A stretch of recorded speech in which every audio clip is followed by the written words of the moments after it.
is readily available. So, the way they run in Ryan Road is not readily available because you got guys leaving and coming, all the time. So, but anyway, in the midst of that, the conversation with smoking, it's a crowd gathering up. And the guy on Wood had been there before me. So he pointed out and told me, that's the dude over there from BMF.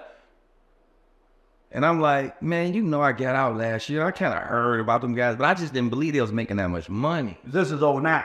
Yeah, this 09. But you had read the book. I read the book in 2007. And I just couldn't believe that So when he brought it up and he said the name, of course, these guys originated in Detroit, so I know what he is. So I'm like, and when he said the name, I had to already read the book. So when he said Doc,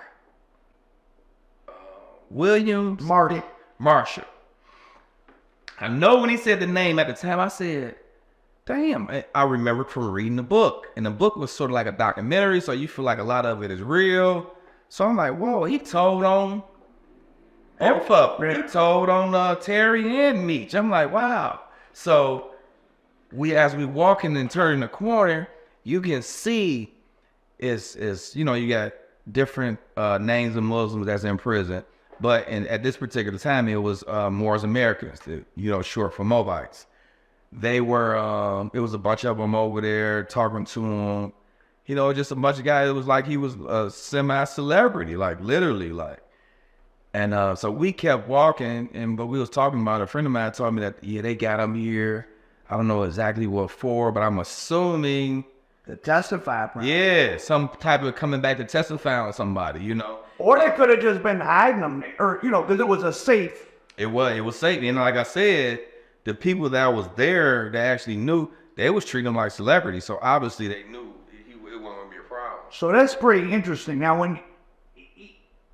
let me ask you this. Okay, lots of people, I did jail time, been in and out, but I didn't do any prison.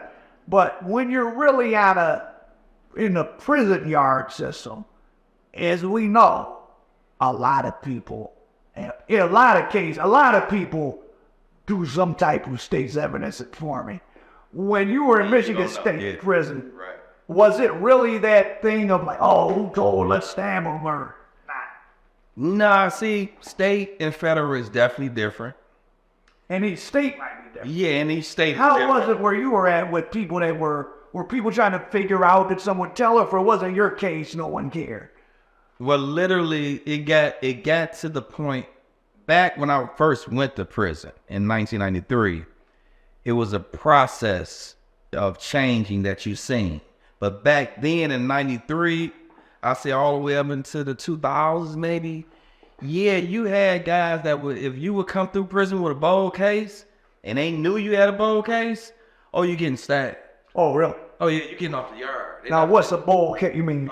Like if you don't rape a family member of this guy, and this guy might be scared to do it, or is somebody else gonna do it? They might not even know him. Oh, okay.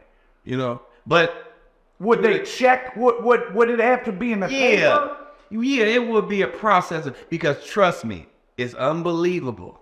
But us that was in prison, it's like we knew everything that was going on out in the free world without some of the people even in the free world knowing. It's just unbelievable. I ain't got nothing else to do. Yeah, it's like we knew. So when a guy was coming to prison, you knew what he was coming to prison for, especially if it was a big case or. Okay, but what about just say it's some murders never run in a mill, but something that wasn't in the paper, but just a guy 2 cells down from you.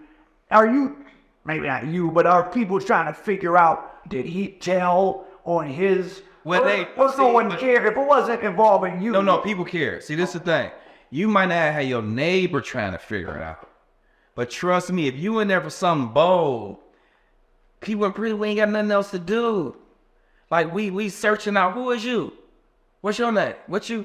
And eventually somebody gonna find out what's going on with you, and you got guys up in there once they find out you